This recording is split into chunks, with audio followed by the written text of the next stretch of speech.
Rise up and lead. A leadership challenge. Rise Up and Lead is a peaceful campaign for a new brand of leadership desperately needed in this highly volatile, uncertain, complex and ambiguous, VUCA post-biblical world. The future of humanity has never looked so bleak. The agenda for the well-being of our children has been torn into pieces with the emergence of a new sense of nationalism at the expense of a globalized commitment to planet sustainability. How can this world eradicate poverty and disease when world leadership is stuck to its knees in mercy problems, most wicked of which are man-made and preventable?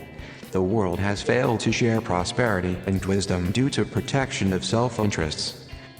Nuclear proliferation, environmental pollution, global warming and climate change, armed conflicts and extreme poverty subsist. Apparently, we are the only species that is known to have butchered over 100 million of its own kind in unnecessary conflicts in the last century alone. Clearly, our priorities are not right. The leadership lacks the ability to act decisively when required to do so. It's time we began to question the effectiveness of the established processes and manner in which we elect our leaders into public office to ensure it's not a garbage in, garbage out system. Emphasis has always been on the efficiency of the process and not its effectiveness in yielding the best outcomes. It lacks any form of serious psychometric scrutiny of candidates vying for presidential offices. The unearthing of worms hidden in their closets, such as sexual scandals and dubious associations or historical misdemeanors that candidates may not have disclosed, is usually used to smear a candidate rather than out of the desire to help the public make informed choices. A more creative style of leadership is needed based on a moral reflection and reevaluation of our collective responsibilities and redefining our collective values as enshrined in the International Bill of Human Rights, along with conservation of our nature, flora and fauna. Rise Up and Lead is a cry for a new beginning and a new world order which is so critical at a time when all corners of the world have been bruised by the viral pandemic that we have not seen the end of yet. COVID-19 has given us a rude awakening to our vulnerability, interdependence, rich, poor, gay, straight, religious and non-religious alike. A few weeks ago I wrote an article on how the lockdown under the coronavirus COVID-19 pandemic had given most people an opportunity to reflect on their own lives, rest those weary legs and start appreciating the flourishing fauna and nature around us and the way of life that we too often take for granted. Alas, I was wrong. At domestic level, the abuse of partners and family members is reported to have escalated, followed of course by a sharp rise in divorce proceedings. This emergency has also revealed a lot about the caliber of our national leaders under such a singular crisis. Singular only in the sense that if an earthquake, volcanic eruption, flooding, hurricane or wildfire event was to occur at the same time as COVID-19, then the combined impact would be unimaginable given the mindset and docility of some of our leaders. Also refreshing was the suggestion that nations led by women have stood much better in controlling the pandemic by focusing on the problem rather than the personal egos of the leaders.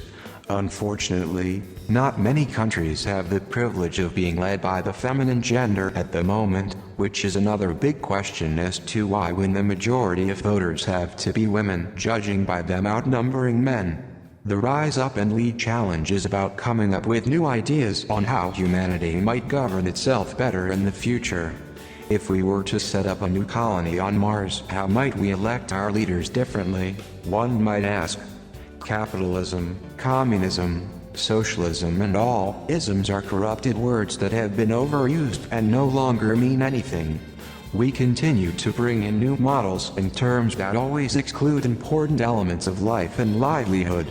Market forces is a familiar term that brings most of the factors that influence the economy, such as supply and demand, competition, willing buyer and willing seller, informed consumer, etc.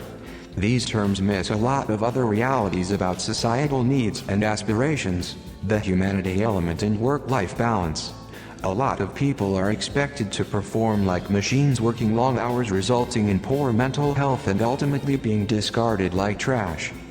How then can we change our failing political and business leadership institutions such as governments and corporate boardrooms to ensure the most able leader always emerges from all the Toms and Dicks who may be loaded with money or connections, or maybe from a renowned genealogy or schooled at a top university, but proved to be a curse in times of crisis when a leader really needs to show his mettle and stand out for humanity as a whole? How can we, as people, lobby or advocate for a new crop of leadership and participate in the process of selecting the most capable leaders for our individual countries rather than swallowing the garbage that we take in during campaign rallies and party congresses that are dependent on how wealthy you are or who bankrolls you? I am talking about traits of good leadership, not the empty vain promises that come along with stage entertainment and food at choreographed campaign rallies where a speech written by some hourly paid writer sells the day and, in some cases, spoils it if content has been plagiarized, as happened fairly recently. Many would hope that somehow technology should help us navigate out of the free fall that we are in right now. Let me shout loud and clearly, forget it. Without good leadership, technology is already showing signs of being the greatest threat ever to humanity. Yes, it helps our scientists and astronauts explore beyond our earthly horizons and also enhances our communication. But if you look at how a simple touch of a mobile phone key on Twitter by a rogue leader can stir up confusion and unrest amongst the most vulnerable and generally gullible general populace, then there is clearly a cause for concern bordering on criminal action of inciting violence. Before anyone can propose solutions to circumvent our demise, it's important to identify the roots of our problems. Number 1, greed, money and power and fame inside and outside government. Some high-flying company executives are known for delivery of short-term profitability at the cost of long-term prosperity of their enterprises, amassing hefty bonuses in the process and leaving behind a wreck of a company for successors to fix. These typically disappear from the scene as quickly as they came, but not before being awarded industry and national accolades. Remember, BCCI, Enron and the recent banking crisis given a sweet-sounding name, credit crunch. Number 2, lack of a common shared vision on sustainability and upholding of the Bill of Fundamental Human Rights, clean air, shelter, slavery, people trafficking, migration, refugees, capital punishment, etc. Number 3, bullying of smaller or poorer nations by others by boa-type constriction of their lifelines and supply chains until they toe the line. Number 4, malicious misinformation, nicely termed propaganda or spin. Number 5, institutionalized racism and state-sponsored crime in the name of state sovereignty, security or defense against imminent attack from enemies. COVID-19 accepted. The notion of the invisible enemy has been used for a long time by mostly dictatorial regimes without any shred of evidence as a way of eliminating opposition. Number 6, pacification of the status quo by overworked judiciary, journalists, technocrats, audit firms and of course charities and religious groups that are all supposed to be independent scrutineers, respected for their own integrity.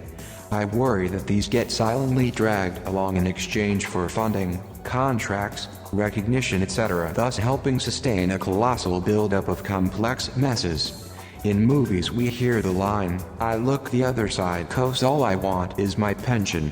Other than journalists, these institutions do not comment on matters outside of their profession, even if it involves abuse of a human by another human, despite them claiming to exist for the common good.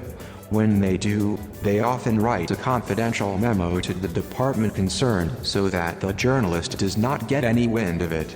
Everything is done under the carpet. Avenues for whistleblowing by civil servants are visibly wide open, but often with invisible hidden snares including confidentiality and non-disclosure clauses in employment contracts. Number 7, developing nations are not always the victims of exploitation that they claim to be. Most of their leadership willingly partakes in the exploitation of their own country, its resources and people for personal gain when awarding high-profile infrastructure and military supply contracts. Africans and Asians would have something to say about this. These used to be the dumping grounds of obsolete equipment, obnoxious industrial waste and testing ground for new weaponry and medicines. I do not know if this is still happening. Number 8. Recognition and accommodation of diversity, vulnerability and realization that human behavior is much more complex and unpredictable than the legal concept of a reasonable or rational person used to predict justifiable human behavior. Humans are easily influenced by external factors or when interacting in groups.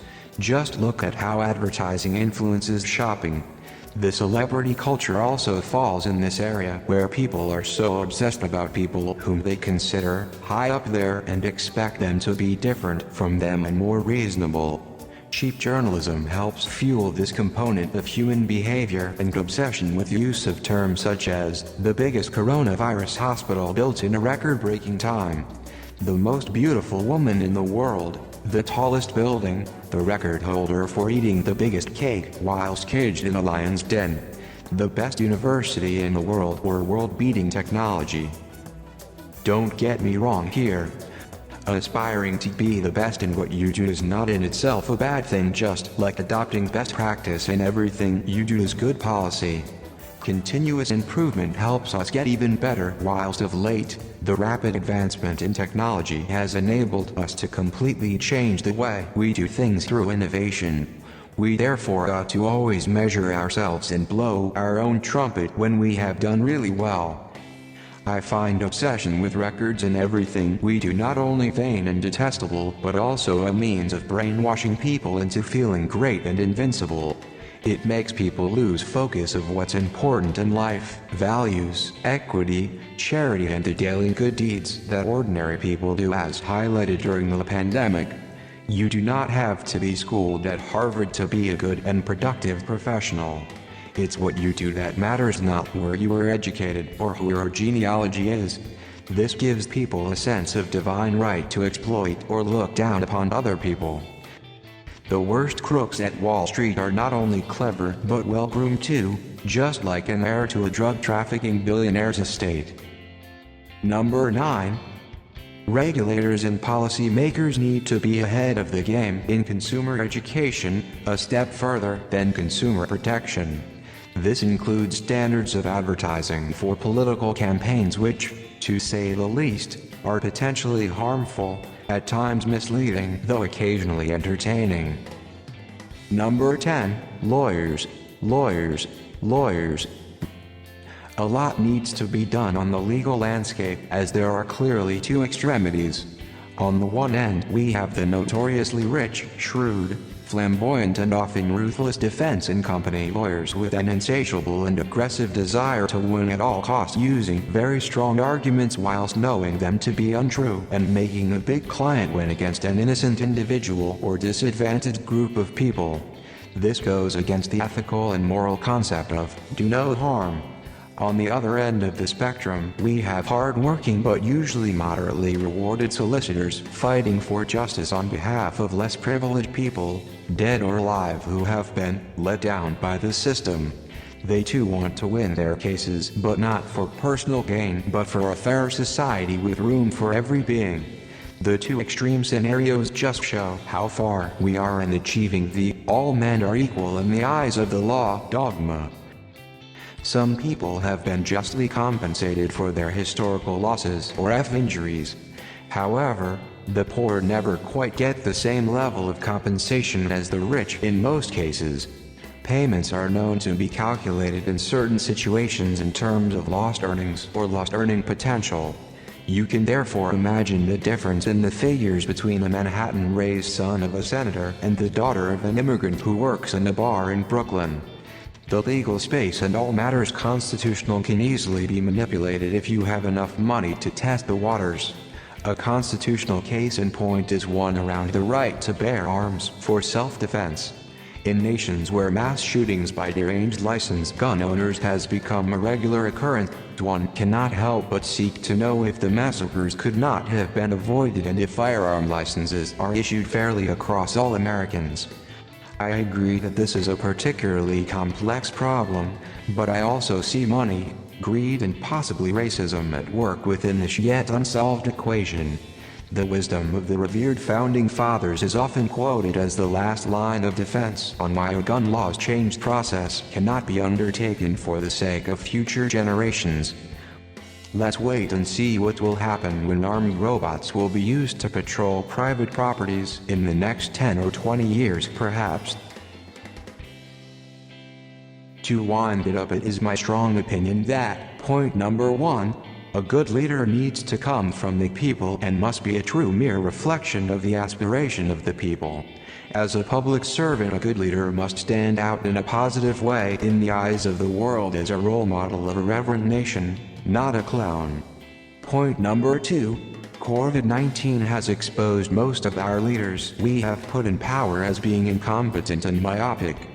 Point number 3, lockdown breaches, sadly, have exposed that a large proportion of us humans astonishingly behave exactly like in the movies, dramatically foolish. Point number 4, it is alarming that at this very moment all forces of power are trying to push everything back to the old normal rather than working towards a new normal. This includes most religious leaders, particularly in areas where religion has become a money-spinning operation rather than a search for spiritual salvation. In some countries, the homeless have been temporarily housed in order to contain the spread of the disease and, alas, after lockdown has ended it means they will be back on the streets, homeless and hungry yet again. Point number 5, public demonstrations on the streets are not the only weapon that peaceful people can use to be heard, particularly given a pandemic and future ones too. Boycotts have been used successfully in the past against companies that do not act in a socially responsible manner. Why not use social media to make rational suggestions and bring up ideas that are rarely discussed on mainstream media? So far, it is mostly radical or extreme views that seem to emerge on social media, and yet there are a lot of good people out there who can contribute great ideas that can be shared with our leaders. The action of the youths in recent months, particularly just before the pandemic, gives us some glimmer of hope for a brighter future for our own children and our planet, if only they could be heard. Point number 6, humans across the globe have an opportunity to reset our collective mindset, listen to the younger generation more. It is time to identify potential leaders in our respective countries at least 4 to 5 years ahead of election time. Nations need to devise a leadership pre-qualification system to act as a sieve so that trash is identified early and weeded out of the running by the people well before the actual elections. Digital technology is advanced enough for such a process, which can easily be managed through civic institutions and crowdfunding if mainstream political parties do not want to reform the electoral processes. My proposal is the integrity of a candidate or potential candidate needs to be assured at least 4 years in advance of official standing for election and scandals exposed at that early stage. This requirement would enable candidates to focus on campaign and developing their policies rather than hiring legal teams and bankers to fend off lawsuits and disclosures by ex-partners. The policy must be helped draw a line, just like the all-too-familiar wedding event highlight wherein the priest asks if there is anyone who has any reason why these two must not join in holy matrimony, let him stand up and say so, or let him forever keep quiet.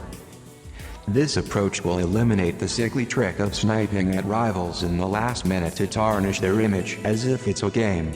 Leadership is a serious task which requires a very serious and sincere approach, more so when we talk of the president or prime minister of a nation. Point number 7, it's shuddering to imagine what a second wave of pandemic could do to nations led by tired and superannuated tycoons that have low appetite for change and are impermeable to constructive criticism and incapable of loop learning. The general advice is, if you are religious, do not wave the holy book at people until you, yourself, are honest and repented. If you are a non-religious person, keep it simple, think before you say or act in a manner that harms innocent people. Thanks for listening. Please leave your comments and suggestions below and kindly subscribe to this channel to keep this campaign alive.